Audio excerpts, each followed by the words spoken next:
सो भाई जब भी एक सेकंड हैंड फोन खरीदने की बात आती है तो यहाँ पर हमें काफी ज्यादा डर लगा रहता है कि वो फोन एक रेप्लिका हो सकता है, चोरी का हो सकता है। तो आज आप इस वीडियो में आगे देखते रहिए, आज हम इसी के बारे में बात करने वाले। मैं आपको कुछ ऐसी टिप्स और ट्रिक्स बताऊंगा जिसकी मदद से आप वो फोन चोरी का है या नहीं, या ओरिजिनल है क्या नहीं, ये चेक कर सकते हैं। So without wasting time let's get started. तो सबसे पहली बात तो कोई अपना फोन बेचेगा क्यों? तो या तो उसे कैश की जरूरत होती है, या तो उसके फोन में कोई फॉल्ट होता है और उसे रिपेयरिंग के लिए बहुत खर्चा लगा होता है, और या तो उसे नए फोन में अपग्रेड करना होता है। तो ये तीनों कंडीशंस पे जो सेलर होता है उसको ये भी कभी कभी पता नहीं होता है कि उसके फोन में फॉल्ट है और वो फोन आपको बेच डालता है। तो आप कैसे चेक करें कि वो फोन एक जेन्युइन फोन है कि नहीं, या चोरी का फोन है कि नहीं? तो सबसे पहले तो आपको उसका IMEI नंबर चेक करना होगा। तो वो चेक करने के लिए सिंपली उस फोन में डाल कीजिए *#06#। तो अगर वो फोन ड्यूअल सिम है तो वहां पर 2 IMEI नंबर आएंगे, और अगर वो फोन सिंगल सिम है तो एक ही IMEI नंबर आएगा। और जो फोन वो सेलर बेच रहा है उसके बाद से उसका ओरिजिनल बिल और ओरिजिनल बॉक्स लीजिए।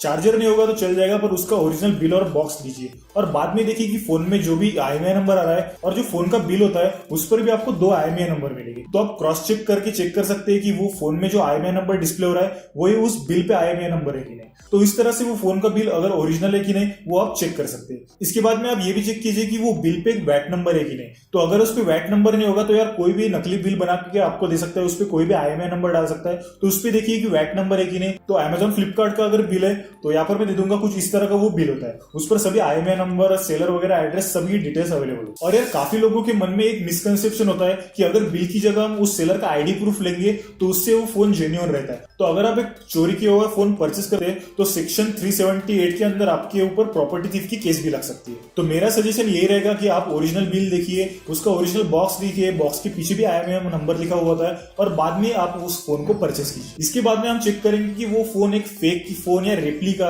और जिसे हम क्लोन बोलते हैं, वो है कि नहीं। तो जो पॉपुलर फोन्स होते हैं जैसे कि सैमसंग के S वाले लाइनअप हो गए और आईफोन हो गए, उनकी काफी ज्यादा रेप्लिका आते हैं। तो अगर आप एक एंड्रॉइड फोन यूज करें तो सिंपली उसमें CPU Z करके एप्लीकेशन डाउनलोड कीजिए, मैं लिंक उसका डिस्क्रिप्शन में दे दूंगा, और उस ऐप को आप उस फोन में इंस्टॉल करके ओपन करें तो वहां पर उसका सभी काला चिट्टा ओपन हो जाएगा, और वहां पर सभी उस फोन का मॉडल नंबर, प्रोसेसर सभी आ जाएगा। वो फोन रेप्लिका होगा तो आपको वहां तुरंत पता चल जाएगा। और अगर वो आईफोन है तो सिंपली जो होम बटन होता है उसे प्रेस करके देख लीजिए, और सीरी का यूज कीजिए। तो अगर सीरी काम कर रहा है ठीक ठाक से, और एप्पल का जो एप्पल स्टोर होता है वो अगर काम कर रहा है, तो आपको कोई भी टेंशन लेने की बात नहीं, आप उस फोन को आराम से परचेस कर सकते हैं। ये सब होने के बाद चेक कीजिए उस फोन की ओवरऑल कंडीशन। वो फोन कहीं पर भी बेंड हुआ नहीं चाहिए, उसका डिस्प्ले अगर कुछ भी फूटा होगा तो उसे मत परचेस कीजिए। तो काफी बार आपने देखा होगा कि डिस्प्ले में थोड़ा छोटा सा क्रैक होता है और आपको लगता है कि ये चल जाएगा, पर उसकी वजह से क्या होता है, उसका जो टच पैनल होता है वो कुछ दिन के बाद काम करना बंद हो सकता है। तो ये तो हो गई उसके फोन की फिजिकल कंडीशन की बात। तो उसकी इंटरनल पार्ट्स आप कैसे चेक करें, उसका माइक्रोफोन, हेडफोन जैक वगैरह। तो उस फोन का डायलर ओपन कीजिए और उसमें टाइप कीजिए *#0*#।